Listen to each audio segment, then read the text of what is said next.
శ్రీనివాస్ రెడ్డి గారు, ఒక్కొక్కరికి ఒక్కొక్క రకమైనటువంటి రాజకీయ పరమైనటువంటి అభిప్రాయం ఉంటుంది. నాకు పలానా పార్టీతో పోవాలని ఉంటుంది. నా రాజకీయ పరమైనటువంటి స్పేస్ గురించి కావచ్చు, నా స్వప్రయోజనాన్ని గురించి కావచ్చు. కాబట్టి వ్యక్తులకు సంబంధించినటువంటి అభిప్రాయాలకు తావులేదు. వ్యక్తులందరూ కూడా తమ తమ ఇప్పుడు రాకేష్ రెడ్డి గారు ఉన్నారు. రాకేష్ రెడ్డి గారు, రామచంద్రరావు గారు, లేకుంటే ఆ పార్టీకి సంబంధించినటువంటి జాతీయ నాయకులు అటువంటి మాట్లాడితే మనం చర్చ చేసుకునేటువంటి అవకాశం ఉంటుంది. కానీ ఐసీఏ బీఆర్ఎస్ పార్టీగా మేము బీజేపీతో పొత్తు పెట్టుకోవాల్సినటువంటి ఆవశ్యకత కానీ అవసరం కానీ మేము లేదు. ఒక ప్రధాన ప్రతిపక్షంగా ఈ రాష్ట్రంలో పనిచేస్తా ఉన్నాం. గతంలో ఎన్నడూ కూడా బీజేపీ పార్టీతో పొత్తు పెట్టుకోలేదు. రాజకీయాల్లో ఎవరు శత్రువులు ఉండరు. శ్రీనివాస్ రెడ్డి గారు, అందరిది కూడా రాజకీయాలకు సంబంధించినటువంటి శాశ్వత శత్రువులు ఎవరు ఉండరు. డెఫినెట్ గా రాజకీయాల్లో అనేక సమస్యల మీద కలిసిమెలిసి పనిచేసేటువంటి అవకాశాలు ఉంటాయి. రకరకాల ఇష్యూల మీద ఐక్యంగా పోరాటం చేసేటువంటి అవకాశాలు ఉంటాయి. ఇవాళ ఒక ప్రతిపక్షంగా ఏదైనా సమస్య మీద కలిసి వస్తే మేము పోరాటం చేసేటువంటి అవకాశం ఉంటుంది తప్ప ఎన్నికలకు సంబంధించి మా నిర్ణయం మేము ఒంటరిగా రెండు పార్టీలకు, అటు కాంగ్రెస్ కు ఇటు బీజేపీకి దూరం ఉండాలనేటువంటి నిర్ణయంలో మేము నష్టాలు కూడా జరిగినాయి. అయినప్పటికీ కూడా మా పార్టీ నిర్ణయంగా రెండు పార్టీలకు దూరం ఉండి ఒక ప్రధాన ప్రతిపక్షంగా ప్రజలు ఇచ్చినటువంటి బాధ్యతను నిర్వర్తించి ఒంటరిగా రాజకీయాల్లో ఈ రాష్ట్రంలో పోవాలనేటువంటిదే మా నిర్ణయం. శ్రీనివాస్ రెడ్డి, ఇంకొకటి ఇప్పుడు ఈ దీనికి సంబంధించిన అంశము మహిళా కోటా పునర్విభజన అంశంపై అంటే ఒక్కొక్కరు ఒక్కొక్క రకంగా అంటే కేంద్రం ఒక నిర్ణయం తీసుకునే అంటే పార్లమెంట్ సమావేశాలు పొడిగించి కూడా ఈ దీంట్లోనే బిల్లు తీసుకొచ్చే అవకాశం ఉంది. అంటే ఇది ఏ రకంగా అంటే పునర్విభజన అంటే డీలిమిటేషను, ఈ పార్లమెంటు స్థానాల సంఖ్య, అసెంబ్లీ స్థానాల సంఖ్య ఏ రకంగా పెంచితే బాగుంటుంది? అంటే ఇప్పుడు జనాభాకు అనుగుణంగా జనాభా లెక్కల ప్రకారం పెంచితేనేమో దక్షిణాదికి నష్టం జరుగుతుంది అనేది ఒక అభిప్రాయం ఉంది. ఈ రకంగా అంటే ఉన్న స్థానాలనే పర్సెంటేజ్ రూపకంగా పెంచాలనేది కేంద్ర ప్రభుత్వం నిర్ణయంగా కనిపిస్తున్నది. అంటే ఏ రకంగా అయితే బాగుంటుంది? ఇప్పుడు ఇది విభజన చట్టంలో చాలా స్పష్టంగా రెండు రాష్ట్రాలు విభజన అయినప్పుడు పార్లమెంట్ లో విభజన చట్టంలో మన రాష్ట్రాలకు సంబంధించినటువంటి శాసనసభ సభ్యుల సంఖ్య పెంచాలి అనేటువంటి విషయం మీద స్పష్టమైనటువంటి హామీ విభజన చట్టంలో వచ్చింది. దానికి ఇప్పటి వరకు కూడా దానికి ఒక్కడు కూడా ముందుకు పడలేదు. గతంలో కూడా అనేక సందర్భాల్లో 52 కావచ్చు, 63, 73లో 3 సార్లు నియోజకవర్గాల పునర్విభజన జరిగింది.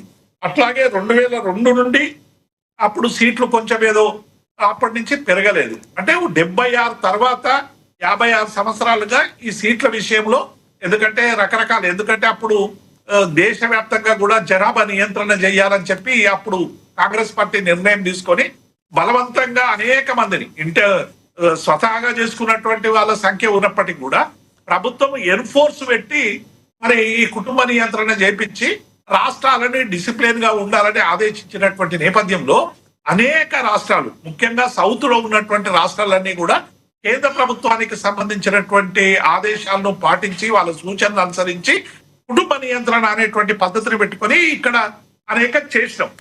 కానీ ఇప్పుడు జరుగుతున్నది ఏంది? జనాభా ప్రకారం చేస్తే డెఫినెట్ గా సౌత్ రాష్ట్రాలకు అంటే డిసిప్లిన్ గా కేంద్రానికి సంబంధించినటువంటి ఉన్నాయి అనేటువంటి వాటికి మనం ఎన్నికలలో కూడా స్థానిక సంస్థలు కూడా 2 ఉంటే ఉండొద్దు, 3 ఉంటే ఉండొద్దు అనేటువంటి నిబంధనలు కూడా ఆయా రాష్ట్రాలు పెట్టుకున్నటువంటి అంశం మనకు తెలుసు. కాబట్టి ఇప్పుడు ఈ 50 సంవత్సరాల తర్వాత దీన్ని డెఫినెట్ గా మనం సమీక్షించుకోవాల్సినటువంటి అవసరం ఉంది. కాబట్టి ఒకవేళ ఇప్పుడు ఉన్న సీట్లకి 50% మేము పెంచుతామంటే మళ్ళీ ఒక 3-4 రాష్ట్రాలే దేశాన్ని పరిపాలించేటువంటి అవకాశం ఉంటుంది. కాబట్టి దీని విషయంలో ఈ డిలిమినేషన్ ఏదైతే కమిటీ వేస్తారో కమిటీ వేసి ఇంకా కేంద్రం ఏమో స్పష్టంగా ప్రకటించలేదు. ఇలా జనాభా ప్రకారం చేస్తామా, లెక్కల ప్రకారం చేస్తామా, 2011 సెన్సస్ ప్రకారం చేస్తామా అనేది కేంద్రం ప్రకటించాల్సినటువంటి అవసరం ఉంది. కానీ నియోజకవర్గాల సంఖ్య పెరగడం అనేటువంటిది మహిళలకు 33% రిజర్వేషన్ ఇవ్వాలనేటువంటి విషయంలో మేము పూర్తిగా దీన్ని స్వాగతిస్తా ఉన్నాం.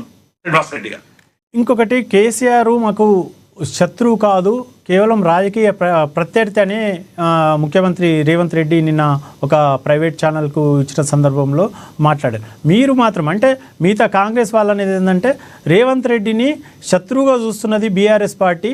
రేవంత్ రెడ్డి తప్పించి ఎవరికైనా అనుకూలంగా ఉంటుంది, రేవంత్ రెడ్డిని శత్రువుగా చూస్తుండ్రు అనేది కాంగ్రెస్ వాళ్ళ వాదన. దీనిపైన మీరేమంటారు?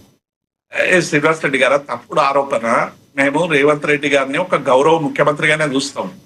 ఎందుకంటే ప్రజలకు హామీలు ఇచ్చినటువంటి గౌరవ ముఖ్యమంత్రి హామీలను అమలు చేయడంలో తన గౌరవాన్ని నిలుపుకోవాలని మేము ఆశిస్తున్నాం.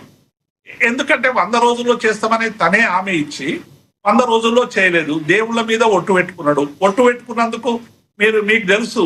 ఎందుకంటే మా ఉపనాయకుడు హరీష్ రావు గారు యాదగిరి గుట్టకు పోయి మీ రేవంత్ రెడ్డి గారు మీ మీద ఒట్టు పెట్టి 100 పలానా తేదీలోగా ఈ సమస్యను పరిష్కరిస్తామన్నాడు. ఇప్పటి వరకు పరిష్కరించలేదు.